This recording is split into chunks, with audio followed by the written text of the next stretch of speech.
You're not just tired. Your soul might be whispering something sacred. Chapter 1. The weariness that won't go away. Before we begin, if this message touches something deep within you, consider subscribing to our channel. Here, we explore the quiet truths of life after 50, the kind no one talks about, but your soul has been longing to hear. Now, take a deep breath.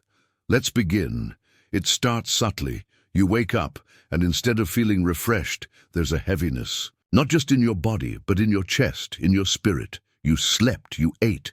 The doctor says your health is fine, but still the weariness lingers, like a silent fog that won't lift. You say to yourself, maybe I'm just getting older, maybe. But what if it's more than that? What if the fatigue that visits you every morning, every afternoon, and every quiet evening isn't just physical? What if this persistent tiredness is not a sign that you're breaking down, but rather a sign that something sacred is trying to rise within you? Let me tell you a story, a familiar tiredness. There's a woman named Ellen. She's 64, lived a good life, raised 3 kids, worked 35 years, paid her dues. She's not sick, not depressed, but for the past year she's just tired. Deeply tired. Coffee doesn't help. Walks don't help. Friends say she needs a vacation, but she took one. And when she came back, the tiredness was still there, like a shadow that followed her across oceans. One day, she sat alone in her kitchen, watching the rain trace the window. And she whispered, "What's wrong with me?" That whisper, right there, was the beginning of something sacred, the tiredness behind the tiredness. You see, there are 2 types of fatigue. One is physical, your body saying, "I need rest." The other is soul deep, your inner self saying, "I need something more." After 60, we don't just age, we transform. The roles we played for decades begin to fade. Parent, provider, fixer, achiever. The world no longer demands we prove ourselves in the same ways. And in that spaciousness, something strange happens. The soul speaks, but it doesn't yell, it doesn't demand, it whispers, and it often starts with fatigue. What if you're not just exhausted? You're being called? What if your body is doing something intelligent? What if it's slowing you down on purpose? In many ancient traditions, from Buddhism to Celtic wisdom, exhaustion isn't just something to fight against. It's a signal, an invitation, a threshold. It's the soul's way of saying, you've been busy surviving for decades. Now I want you to truly live. The world doesn't teach us to listen. Our culture tells us to push through, take a pill, get over it, stay productive, stay strong. Don't stop, don't feel too much, don't be still. But stillness is exactly where sacred truth begins, and the tiredness you feel might not be a malfunction. It might be a message, one only you can hear, one that says it's time to return. Return to the you that was buried under doing, pleasing, fixing, proving. A new kind of strength. Being tired doesn't mean you're weak. In fact, it takes great courage to stop pretending you're okay when you're not. It takes great strength to sit with your fatigue and ask it, what are you here to show me? And here's the beautiful part. When you stop resisting the tiredness, when you sit with it, breathe with it, listen to it, something begins to shift.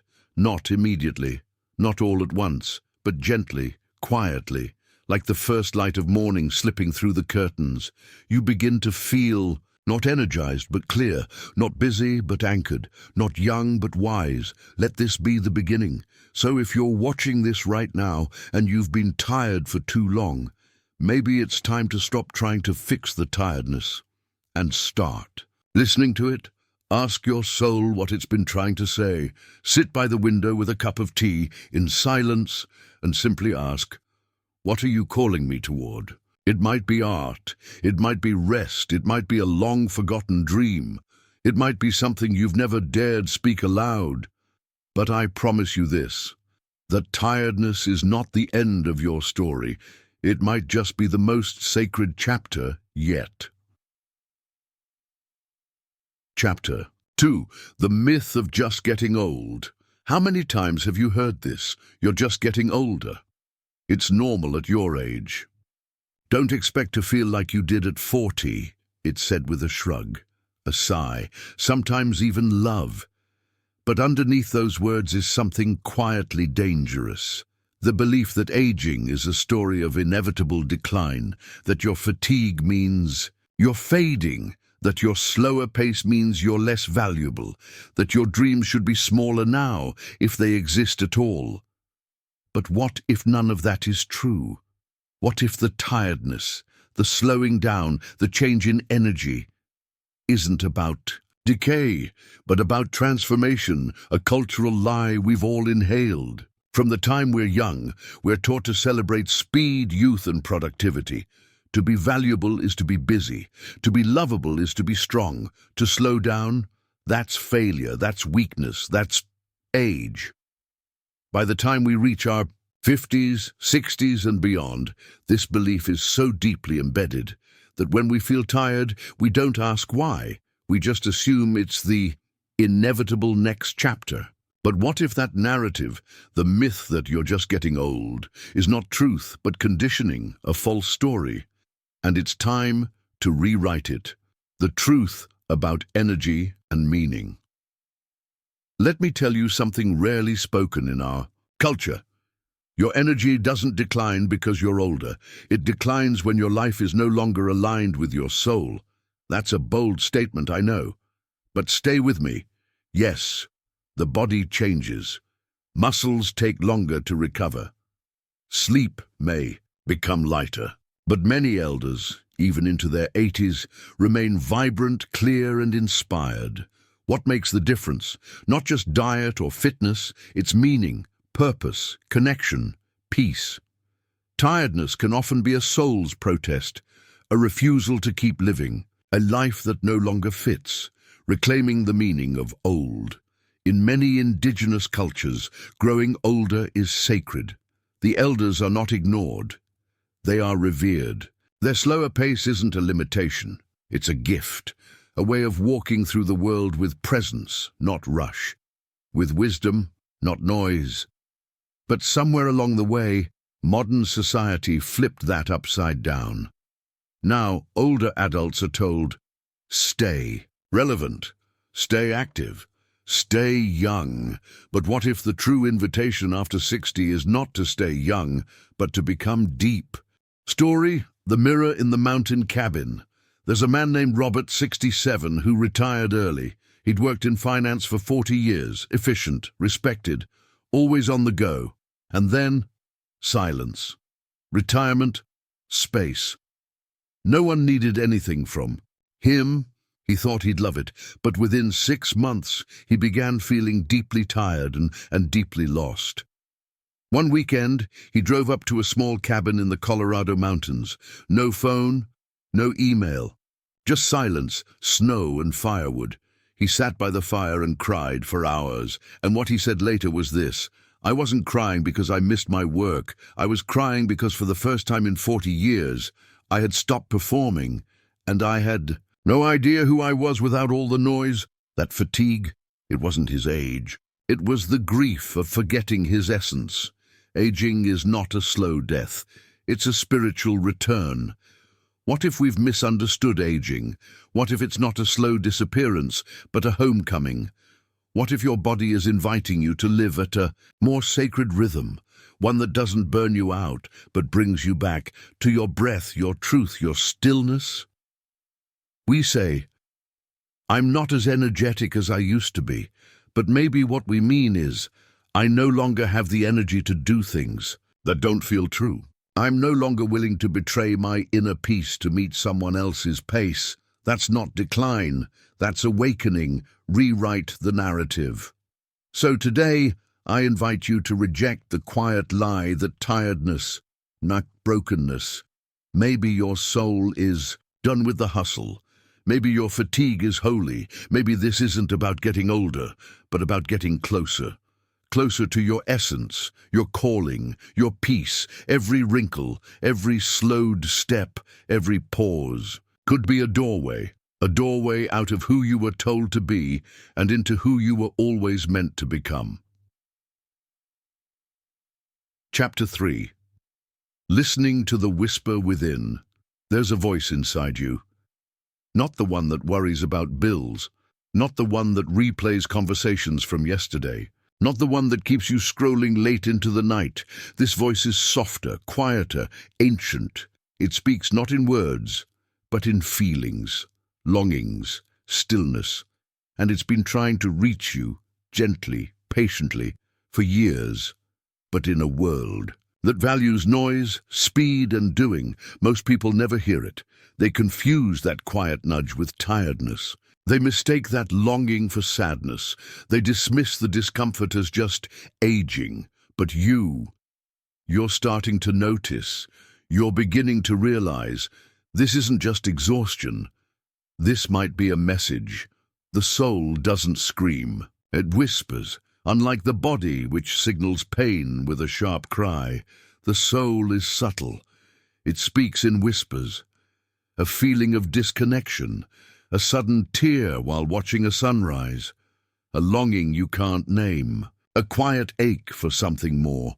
Even when life looks fine on paper, you might feel this whisper most when the house is finally quiet. You're alone in your car. You wake at 3 a.m. and can't fall back asleep. That's when it comes. And the message is never harsh. It's not judgment, it's not fear. It's more like this: remember me? There's still more to you. It's okay to stop pretending. It's time, a story, the sound beneath the silence. Let me share a true story. Linda, a 61-year-old nurse, had been caring for others her entire life.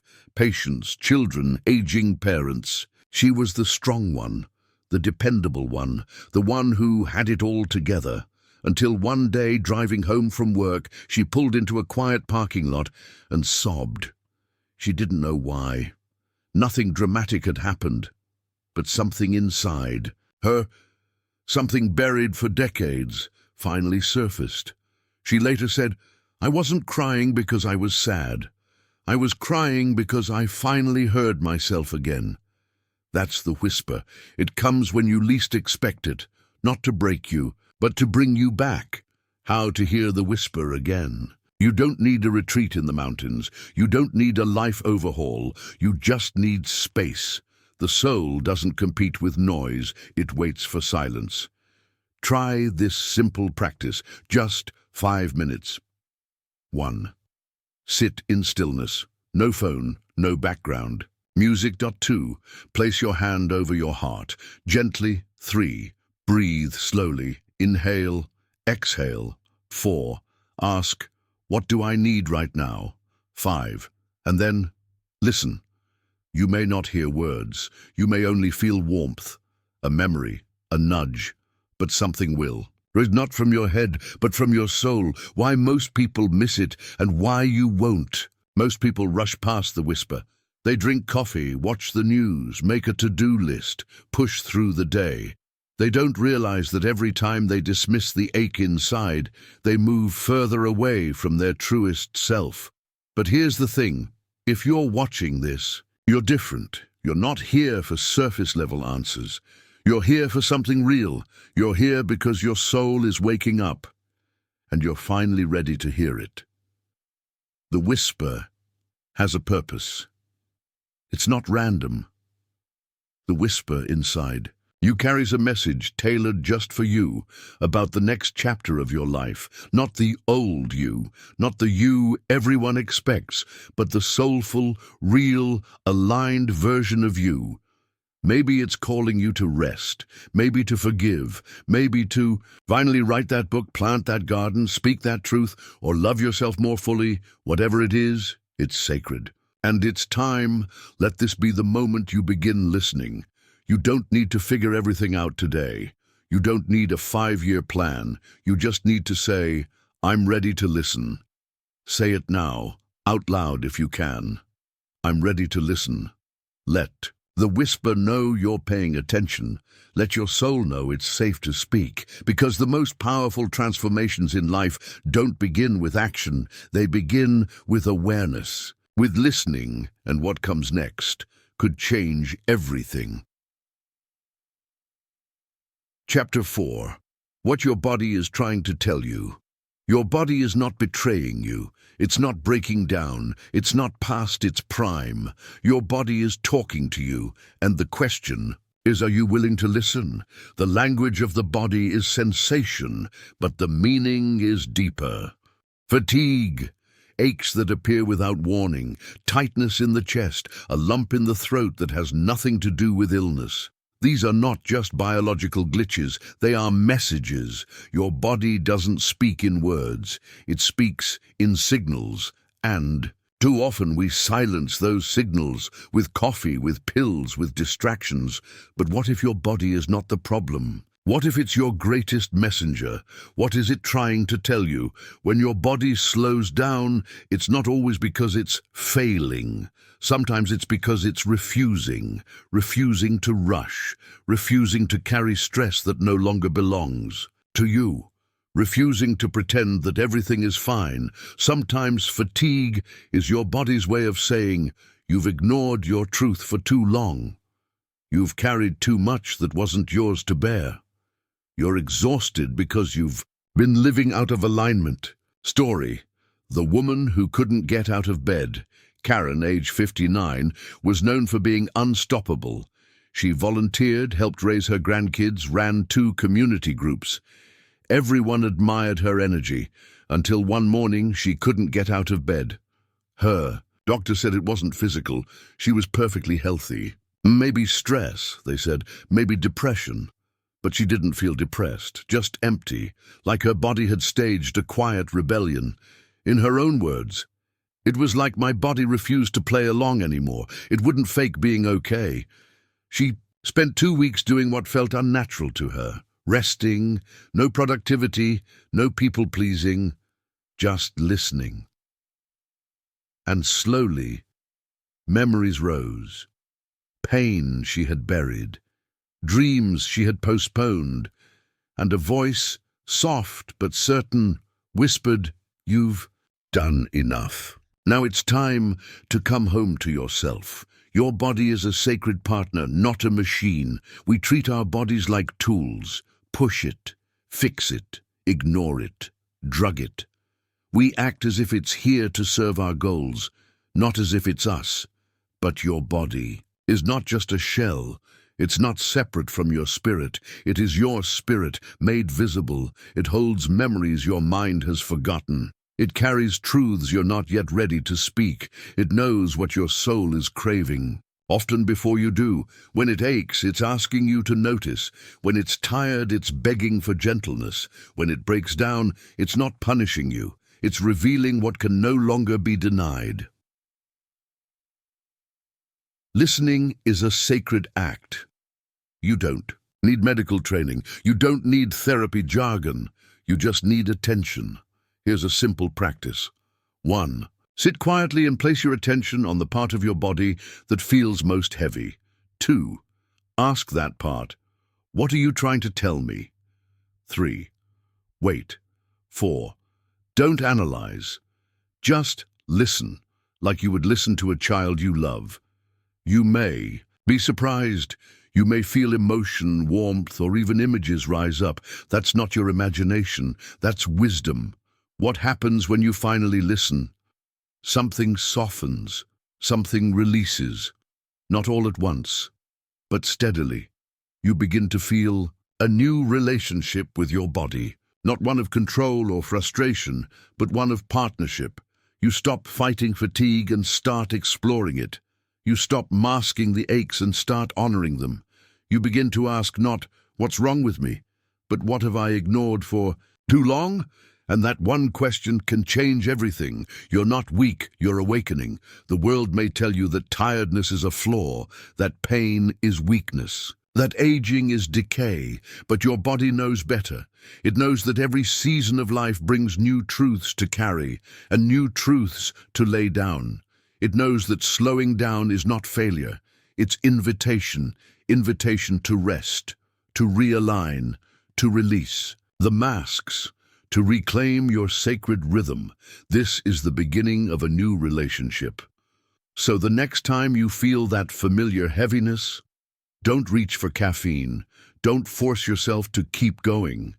Instead, pause and ask, what is my body trying to tell me that my mind won't admit? Let that be your new practice. Not every now and then, but daily. Your body deserves that honor. You deserve that honor, because this tiredness is not an end. It's a beginning of listening, a beginning of healing, a beginning of wholeness. Chapter 5. The life you left behind. There's a version of you that still exists, but hasn't been seen in years. Maybe it's the artist who used to sketch faces on napkins while waiting at the bus stop. Maybe it's the traveler who once dreamed of hiking cliffs in Ireland.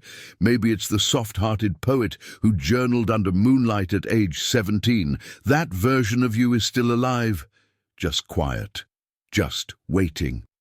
When did you begin to disappear? We say, don't lose ourselves all at once. It happens gradually, almost invisibly. First it was school, then work, then bills, then raising children, then caring for aging parents, then maybe surviving heartbreak, enduring loss, managing illness, and through it all, you became who others needed. You showed up, you gave, you adjusted, you endured. But piece by piece, you put your dreams on the shelf, not because you were weak, not because you didn't care, but because that's what love does. That's what responsibility demands. And somewhere inside you told yourself, someday I'll come back to it. But someday never came, the ache you can't quite name. Now, after decades of doing what was right, you feel something stirring. It doesn't scream, it doesn't push, it doesn't accuse. It's more like a longing, a gentle ache. The kind that rises when you're washing the dishes at dusk, or sitting in a quiet room, or watching a movie where someone follows a dream. And you suddenly feel tears, but you don't know why. That ache is you. It's the life you left behind, knocking softly on the door of your soul, saying, I'm still here, you haven't lost me, and it's not too late. A true story, the brush that waited 30 years. Let me tell you a story about John. He's 66. He worked in sales his whole life, provided well, was respected, but he always loved to paint, especially landscapes. As a teenager, he'd sit outside for hours with his brushes and lose track of time. Then life happened, work, kids, mortgages, promotions, and his paints packed away in a dusty box. One day after retirement, he opened that box. The brushes were dry, the paint was old, but he wept. Not because he regretted his life, but because something in him came home. Now he paints every morning at sunrise. Not to make money, not to impress anyone, just because that version of him is alive again. He told me, I feel younger now than I did at 50. What did you leave behind? Let's ask the question most people are afraid to ask after 60. What part of you have you silenced that you're ready to welcome back? It might not be a career, it might not be something productive, it might just be joy, or creativity, or stillness, or play. You are allowed, at this stage of life, to be more than what others need. You are allowed to remember who you are when no one is watching. You are allowed to be you again. This isn't selfish, it's sacred. Many people, especially those over 50, feel guilt when they begin to reclaim themselves. They say things like, it's too late. I should be more grateful for what I have. I'm not sure I even remember who I was. But here's the truth. Reclaiming the life you left behind is not indulgence. It's restoration. It's coming back to your wholeness. You don't have to leave your family. You don't have to buy a van and travel the country unless you want to. You just have to say, that part of me matters too, and I'm not going to bury it anymore. Begin with one small step. Maybe it's buying a journal. Maybe it's pulling out your old guitar. Maybe it's walking alone in the morning and letting the silence speak. Maybe it's signing up for a class just because it sparks something inside. One step is enough, because the soul doesn't need a leap. It just needs permission.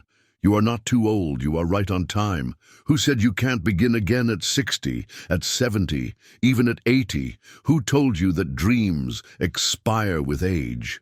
Some of the most soulful, powerful art, music, friendships, love stories, and awakenings happen in the second half of life, because now you're no longer trying to prove anything. You're just trying to feel alive. And that is holy. Chapter 6, The Sacred Pause. We live in a world that worships movement. Move fast, keep up, push through, stay relevant, hustle. But deep inside, something ancient within you longs to stop. Not because you're broken, but because your soul is wise. There is a kind of rest that is not sleep, a kind of stopping that is not quitting, a kind of stillness that is not laziness. It's called a sacred pause. And maybe, just maybe, your tiredness is not asking for another solution. Maybe it's asking for a moment of reverence. What if you've been moving too long? If you're like many of us, you've spent decades doing, raising, building, solving, proving, enduring. You've been the rock, the caretaker, the achiever, the one who didn't have the luxury of stopping. There was always someone to support, something to fix, some next thing that couldn't wait. But what happens when the urgency fades? When the children are grown, the job is done, and the calendar starts to empty? At first, it feels strange, even scary. Silence can feel like a void, but in truth it is a sanctuary. It is in the pause that the soul speaks the loudest. Nature knows how to pause. Look at the trees. They do not bloom all year. They do not produce fruit in every season. There is a time for shedding, a time for stillness, a time for deep, unseen work in the roots. Winter is not death, it's rest, it's wisdom, it's necessary. You are no different. And if you're in a season that feels quieter, slower, or more still, that doesn't mean you're failing. It means you're finally in rhythm with something far more eternal than productivity. Story: The man who found peace in the pause. Michael, 72, spent most of his life in constant motion. He worked in logistics, was on the phone 12 hours a day, and couldn't stand silence. After he retired, the first month felt like withdrawal. No emails, no meetings, no emergencies. He told me, "I thought I was going crazy. I kept thinking I should do something, anything." Then one morning, he walked to a nearby lake just after dawn. No phone, no noise, just mist, light, and reflection. He sat in silence for 30 minutes and cried for the first time in 20 years. "I didn't know what I was crying about," he said, "but it felt like my soul had finally caught up to me." Now that lake is part of his sacred rhythm, not to escape life, but to finally meet it. The pause is where healing begins. Stillness is not empty. It's full of truth. When we stop, and not just slow down but truly pause, we begin to notice what we've buried, old grief we never had time to feel, dreams we quietly mourned, joy we never fully claimed. These things don't rise to punish us. They rise to be seen, held, and gently let go. This is why sacred pause matters. Because healing isn't loud. It happens in the hush. Practicing the sacred pause. You don't need hours. You just need a few sacred minutes. Here's a practice to try. Choose a time each day to be completely still. No agenda, no goals, just presence. Sit somewhere quiet, near a window, on your porch, in your garden, by a candle. Breathe deeply, eyes open or closed. Listen to what arises. If thoughts come, let them. Don't chase them. Don't resist them. Just return to your breath. This is not meditation. It's not discipline. It's devotion to yourself. The world may not understand, but your soul will. Let stillness lead you home. The greatest truths of your life won't be found in activity. They will be found in stillness, in the way the wind touches your face, in the sound of birds at dawn, in the quiet thought that slips through when no one else is around.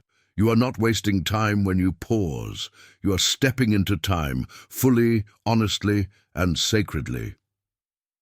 This is the wisdom of your season. There's a reason the elders in most cultures are not the loudest. They are the ones who sit back and see everything, not because they know less, but because they know more. They've learned that peace isn't found in the next thing. It's found in this moment, this breath, this quiet. That's what sacred pause offers you. A return, a remembering, a homecoming, and maybe, just maybe, this tiredness you feel is your invitation to finally sit down with yourself. Chapter 7. Reclaiming your soul's energy. It's not just physical exhaustion that wears us down. It's the weight of invisible energy loss, the kind that doesn't show up on lab tests, but feels like a slow drain of your joy, clarity, and purpose. It's not your body that's failing. It's that your soul has been leaking energy, often without you even realizing it. The good news is, what has been lost can be reclaimed. Where did your energy go? If you feel tired most days, not just physically, but emotionally and spiritually, ask yourself this: where have I been giving my energy without receiving anything back? Maybe it's people who take but don't give, conversations that leave you hollow, environments that shrink you, habits that numb rather than nourish, expectations you no longer believe in but still try to meet. You've been carrying 1,000 small burdens, one polite smile at a time, and your soul is saying, enough. The power of honest energy accounting. Let's do something brave. Imagine your energy like a sacred currency. Every day you wake up with a limited amount, not just physical stamina, but focus, attention, and presence. Now ask yourself, what are the top 5 places I spend that energy? Which ones leave me drained? Which ones leave me restored? You may be surprised by the answers, because for many people after 60, the tiredness is not from doing too much. It's from doing too much of what no longer feels true. Story: the woman who took her energy back. Helen, 63, had always been the nice one. She said yes to every family request, hosted every holiday, kept every relationship afloat, even when it cost her peace. But she began to notice something in her body: headaches, tension, fatigue. Her doctor found nothing wrong. One day, sitting alone in her backyard, she whispered out loud, "I'm tired of holding up what was never mine to carry." That was her turning point. She began saying no, gently, clearly, without apology. She made space in her calendar for silence. She let go of 2 friendships that had been draining her for years. 3 months later, she said, "I feel like I got 20 years of energy back, not because I rested, but because I stopped leaking." Alignment brings energy back. Energy is not just a matter of age, it's a matter of alignment. When your life is aligned with your truth, energy returns. When your actions reflect your values, energy expands. When you stop performing and start living authentically, your soul exhales and vitality flows again. It's not about being busy, it's about being in sync with what matters. How to begin reclaiming your energy? You don't need a dramatic life change. You just need to begin noticing: what drains me that I can gently release? What nourishes me that I can give more space to? Where am I still performing instead of being real? And then choose one small change. Cancel that event you're dreading. Speak your truth in one honest conversation. Spend one afternoon doing what brings you joy, even if it seems unproductive. Every small act of alignment is a return of power. You are allowed to reclaim yourself. Many people feel guilt when they start putting themselves first, especially after a lifetime of serving others. They think, "Isn't that selfish? What will people think?" But let me tell you the truth, reclaiming your energy is not selfish. It is sacred. Because when you are lit from within, you become a light for others, not a shadow of yourself. You are not here to live someone else's script. You are here to remember who you are and to live from that place unapologetically. The energy you seek is already within you. You don't have to go find it. You don't have to buy it. You don't have to earn it. Your energy is still there. Under the layers of overgiving, overthinking, overdoing, your soul has been patiently waiting. It whispers, "Come back. I'm still here. I haven't forgotten who you are." This isn't about being more, it's about being true. You don't need to be more productive. You don't need to fix yourself. You just need to be honest about what is no longer working and brave enough to choose differently. That's how your energy returns.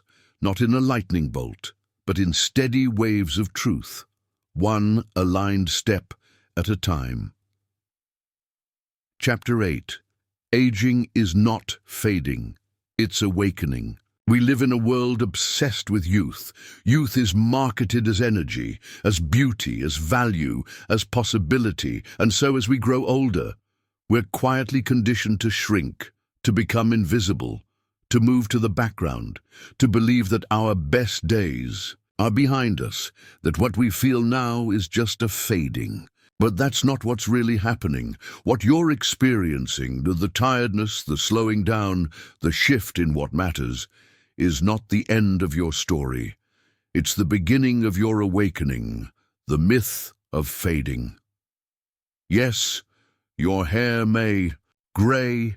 Yes, your skin may soften. Yes, you may not move as quickly as you once did, but those are changes of the body, not the soul. And the soul doesn't fade with age. It brightens, it clarifies, it rises.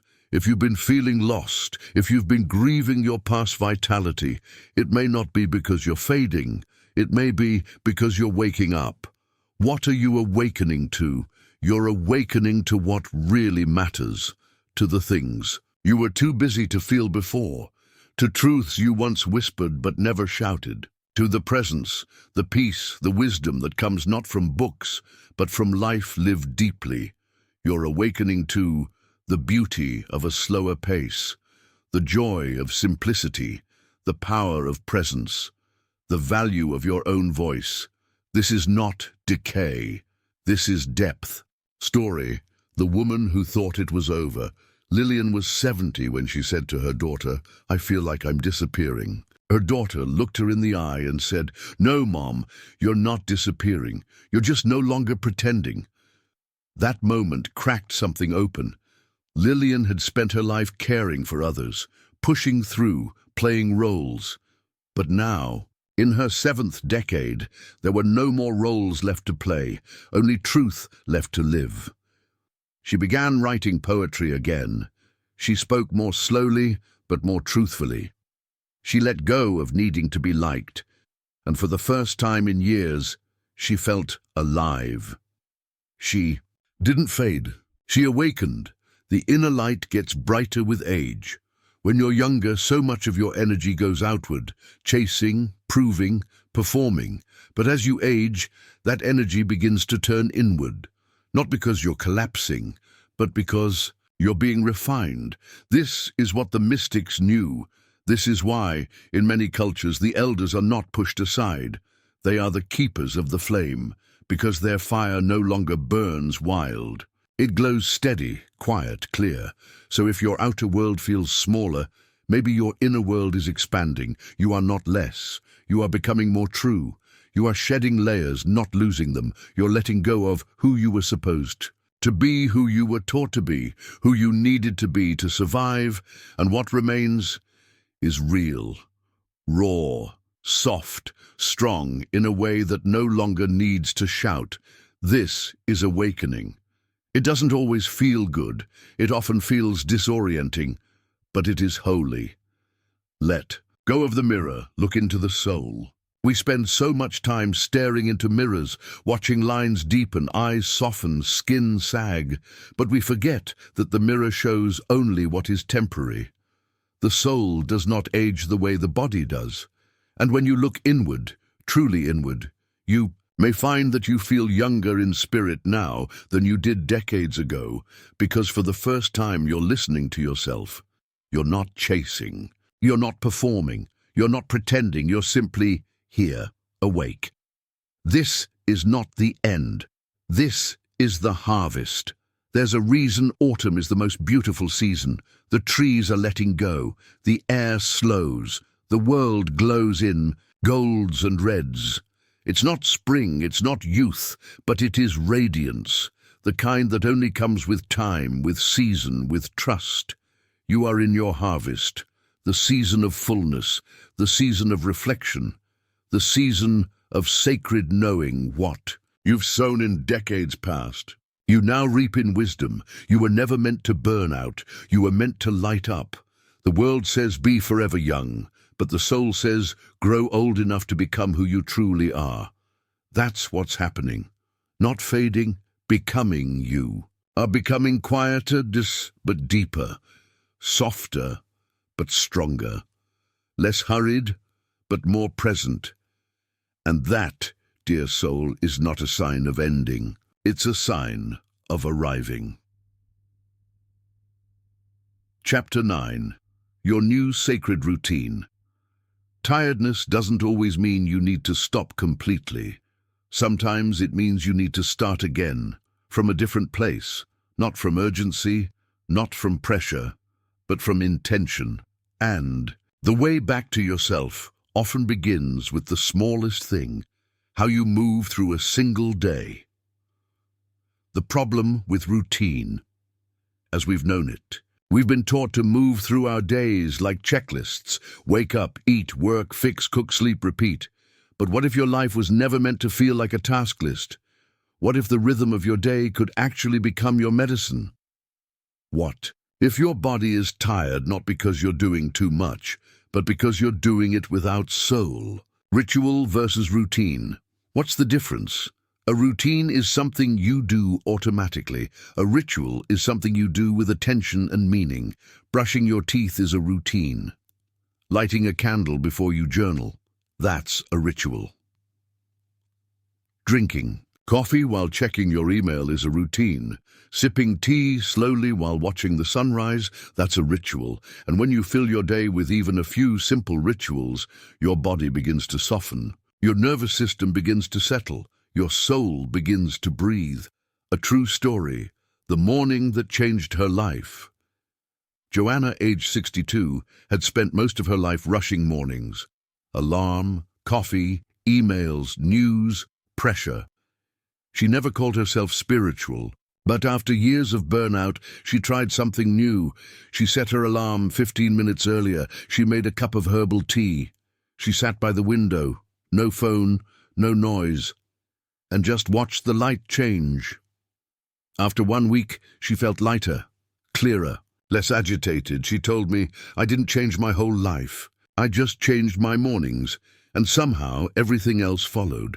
That's the power of sacred routine. Crafting your own sacred rhythm. You don't need to copy someone else's routine. You just need to create one that feels aligned with who you are now. Here's a gentle template to begin with. Morning. Begin with presence. Ask yourself, how can I greet the day, not just jump into it? Wake up slowly. Breathe deeply before even rising. Light a candle or open the window. Let the light in. Write one sentence in a journal. Today, I choose so. Move gently. Stretch, walk, or sit in silence. This isn't about being productive. It's about entering the day from a place of grace. Midday. Return to center.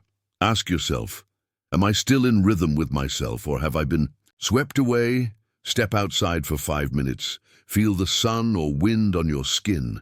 Close your eyes and take 5 long breaths. Inhale clarity, exhale tension. Eat something slowly. Bless your food, even silently. Midday is often when we get pulled off course, but it's also when we can choose again. Evening. Prepare to receive rest. Ask yourself, how can I honor this closing of the day? Turn off bright screens 30 minutes before bed. Play soft music. Diffuse calming oils. Reflect. What nourished me today? What can I release? Write down one thing you're grateful for, even something small. Sleep is not just unconsciousness. It's restoration, and your evening ritual invites it in. Less is more sacred. You don't need to fill your day with rituals. Even one sacred moment can shift your energy. One breath of awareness, one meal eaten without rushing, one walk taken without your phone. Your soul doesn't need performance, it needs presence. Let your routine be a conversation with your soul. Think of each part of your day as an opportunity to check in. What do I need right now? What can I let go of? What would feel soft, simple, and true? You're not just structuring time, you're aligning with life. The more you build in these pauses, these gentle touch points, the more life begins to flow with you instead of against you. This is the life you deserve now. You've earned this. You've lived the rushed life, the demanding life, the selfless life. Now you get to choose differently, not out of rebellion but out of reverence. A sacred routine is not just for monks and mystics. It's for anyone who's finally ready to treat each day as a gift instead of a grind. And if you've made it this far in the video, I believe that's you. Chapter 10. The gift hidden inside your tiredness. You've likely spent the last few years wondering, why am I so tired? Why can't I feel the energy I once had? Why does rest not always restore me? And you've searched for answers. Doctors, books, diets, advice. But what if the answer wasn't something to fix? What if the answer was something to uncover? Because hidden inside your fatigue, inside the slow mornings, the quiet aches, the longing for something deeper, is a gift, not a punishment, not a defect, a gift. The gift of slowness. When you were younger, life moved fast. It had to. There were mouths to feed, careers to chase, responsibilities that couldn't wait. Slowness wasn't an option. It was a luxury. But now, your body whispers, I want to move slower. I want to notice more. I want to feel what I rushed past. And in that slowness, a sacred gift appears. You start seeing beauty again. You start hearing silence again. You start feeling yourself again. That's not laziness. That's presence, the gift of discernment. Tiredness teaches you what matters. When your energy is limited, you become wise about where you spend it. You begin to say no, not out of guilt, but out of clarity. You stop overcommitting. You stop explaining. You stop pleasing, and in that space you learn to live with intention. Your tiredness has been showing you. You don't have to do everything. Just do what's true. That's not weakness. That's discernment, the gift of return. Deep within your weariness is the longing to return. Return to stillness. Return to creativity. Return to laughter, quiet afternoons, deep friendships, meaningful moments. It's not that life has ended. It's that life is inviting you back to what was real all along. Your soul is not asking for more tasks, more noise, more effort. It's asking for home. And tiredness, it's been the compass pointing you there. Story, the man who found his voice through fatigue. Alan, 68, had always been driven. He was a builder of businesses, of structures, of other people's dreams. But after retirement, the tiredness hit, not just physical, but emotional. He didn't know who he was without a goal. At first he feared it, resisted it, tried to stay busy. But one day, while walking through the woods near his home, he sat on a log and began to weep. The trees didn't ask him to be strong. The earth didn't need him to perform. And for the first time in years, he felt peace. He told me, I thought I'd lost myself, but I was just finally being still enough to meet who I really am. You are not broken. You are becoming. Let me say this plainly. There is nothing wrong with you. You are not lazy. You are not broken. You are not past your prime or fading into irrelevance. You're becoming whole. You're shedding what was false. You're slowing into truth. You're finally feeling what you had no time to feel before. And in doing so, you are awakening, not in the way the world defines success, but in the way your soul recognizes as sacred. Your fatigue is the doorway, not the wall. Most people think tiredness is the end of the road, but what if it's the beginning? What if this weariness you've been carrying is not the final chapter, but the very threshold to your most meaningful season? What if you're not being shut down? You're being open to a softer way of living, to a deeper connection with yourself, to a gentler love of others, to a profound trust in the rhythm of life. What comes next is yours to choose. You don't need to go back to who you were. You don't need to chase anything. You just need to listen. Follow the soft light and ask yourself, what is the most loving way I can live this chapter of my life? Then do that. Not for approval, not for applause, but because you are finally honoring your sacred self. That is the true gift hidden in your tiredness. Let this be your turning point. You've made it through 10 chapters, 10 invitations to stop, to reflect, to return. That in itself is sacred. Now, as you move forward, carry this knowing you are not just tired, you are being transformed. You are not slowing down. You are waking up. You are not less. You are more than ever. This is your season of soulful living, and the life ahead of you can be filled with more peace, more meaning, more presence than you've ever known, if you choose it, and I believe you will. If this series has touched your heart, please take a moment to support this space. Subscribe to the channel to keep walking this path with us. Like this video, if it helped you feel seen or understood, share it with someone you love, someone who might be tired in a way the world doesn't understand, and leave a comment below. What was your biggest takeaway from this journey? I read everyone. You are not alone. You are not fading. You are awakening, and this is just the beginning.